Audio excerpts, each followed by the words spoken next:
Right now, the Twins would not be a playoff team because the Tigers won, the Royals lost, but the Twins are a half game back now of both the Tigers and the Royals in the wild card race. Cutter Crawford, 8-15, 4.19 ERA, and making start number 32. The pitch swing and a miss. He got him off speed, and Buxton up there at 274 with 17 homers. Fans. And he'll hit a high fly ball in center field. Sadon coming on, still charging in to make the catch.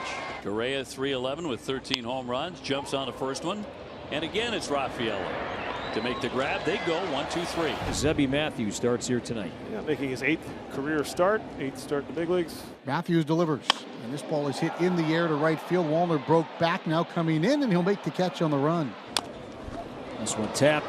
Matthews bare hands, throws him out. Good play by Zebby Matthews. Gonzalez is out, number 2.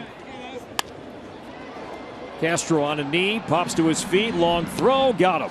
So positioned perfectly in the hole at short. Castro made the play, and Zebby has a 1-2-3 start. And there's strike 3, 95. Paint inside corner at the knees, and Zebby picks up strikeout number 1. It's going to be inside, according to home plate umpire Blakeney. And Red Sox will take their first walk. Nick Sogard playing shortstop here in game 2, hitting 259, no home runs, a man on and 1 out. Abreu would follow him.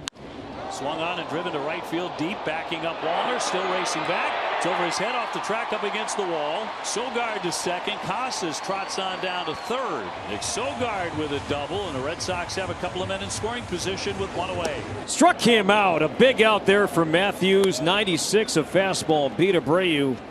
And a huge out, so 2 down. This would be huge right here. Maybe get a little momentum. You're able to get out of this. And the 2-2. He checked. Nope, he went. Strike 3. So Zebby Matthews in his first jam tonight, but worked out of it. Looked like he went. He did. Farmer strikes out. He went after that pitch. Second K for Crawford. And this ball lined into left field for a base hit. Duran over to cut it off. It's a clean line drive for Christian Vasquez. Solid contact. Twins first hit. And a man aboard for Byron Buxton. After the first 8 starts, his ERA was over 5 for the rest of the season. Swung on a missed strike 3. So Buxton can't figure him out. He has punched out twice. Here's the pitch. Swinging a shot to first, caught by Casas. Just had to reach his glove out, shoulder high.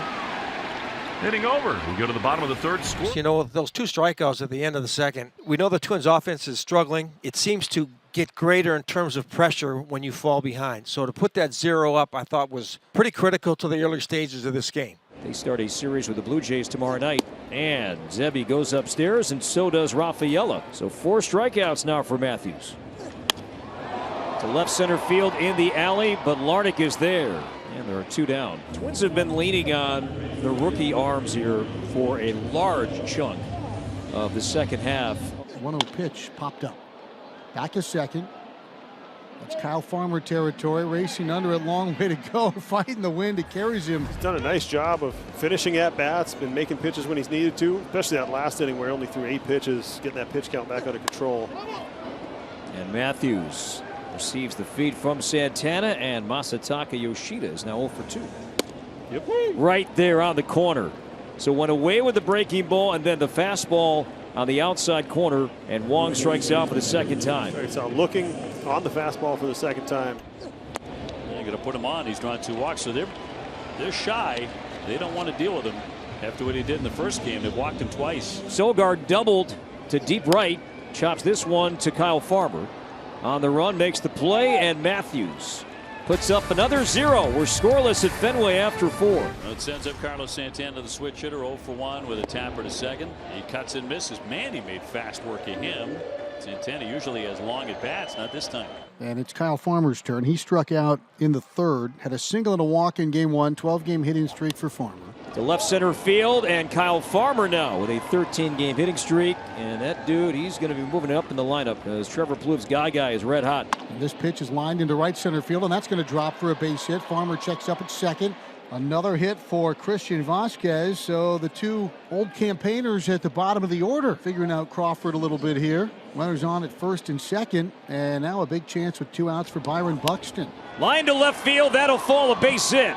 Farmer will round third, head home. Duran will fire towards the plate. It's offline. To third, Vasquez. RBI single, Byron Buxton. And the Twins indeed take a 1-0 lead. Well, there it is. Just a couple of base hits with eyes that found their way through. Here's Larnach now. 3 straight 2-out singles. This ball's cracked into right center field, and that's going to drop for a base hit for Larnach. Here comes Vasquez. He'll score. Trevor Larnach, finally something to show for that pretty swing of his. A clean liner to right, and the Twins lead 2-0.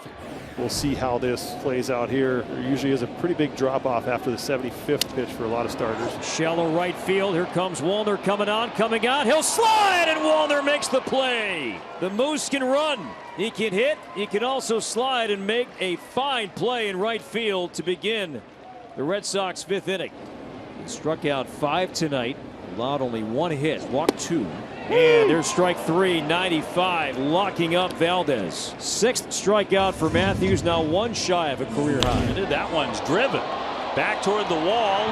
He hit it sharply off the monster. Sadon is second base, and he will slide in with a double. He had himself a hack here with 2 down. So Matthews will not get through the 5th inning, will not qualify for the win, despite another strong outing here in late September. Rafael at second, Duran on at first, and Romy in the box. You're right. Outstanding speed everywhere. See if the Red Sox can put that to good use. 2-1 to Romy. And a high fly, left center field. It's deep.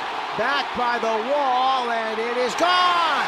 3-run homer, Romy Gonzalez. And just like that, the Red Sox lead 3-2. I swear I was about to say I had a feeling about Romy. Left-hander.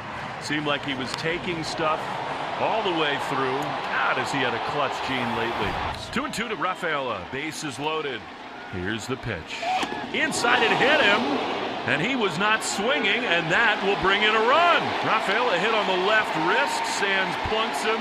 Then it's 4-2 Red Sox. 4-2 Sox, but loaded up looking for much more. High fly ball left field. Backing up is Larnach all the way to the wall, and will play it off the wall.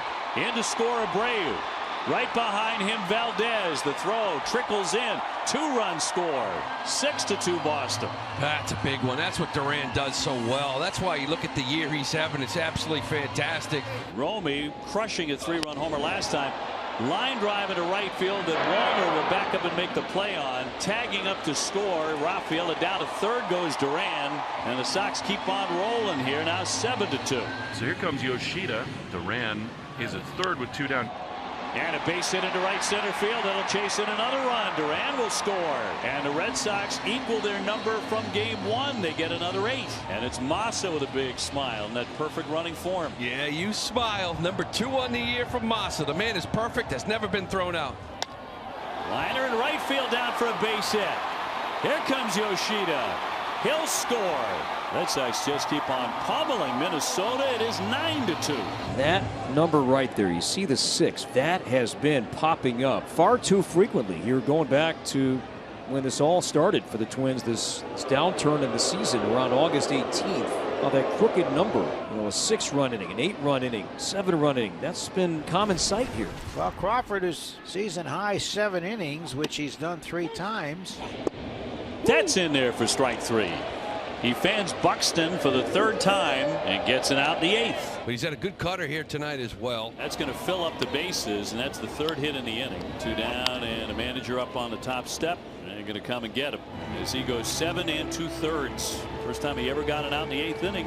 And the fans who remain very appreciative of that effort. He strikes out 7. He didn't walk anybody tonight. You know, you're up. Say you're up like 3 or 4 runs here. You better go into your money pitch. If you walk them, it's 1 run. If you give in with the guys aren't moving, it could be 3. But when you're up 9-2, you want to attack. And that's low for ball 4. So Castro earning that. Draws a walk and an RBI, his 59th RBI. And Larnach scores. Wallner to 3rd, Lewis to 2nd, and it's 9-3. We want a high fly ball into left center. Rafaela getting into that alley. He's there, and he's got it. So they grab one. 9-3. Red Sox in command here in the middle of the 8th. And Winkoski trying to close it with Farmer, Vasquez, and Buxton do here. And that'll drop in there for strike 3. The sinker will fan Farmer. 1 down in the 9th. 0-2. A little ground ball to short. Sogard sets him down. 2-way. Went for 4 with an RBI, 3 strikeouts for the Twins center fielder, playing at both games of the doubleheader today. Koski's pitch is swung on, grounded to short. Sogard has it. One hand, fires in time. Ball game over. The Red Sox have swept the doubleheader and really put a big hurt on the Minnesota Twins. But the Twins, when this road trip began, had position of a playoff spot, but as they head home, that is no longer the case. Now a game back of the Tigers and the Royals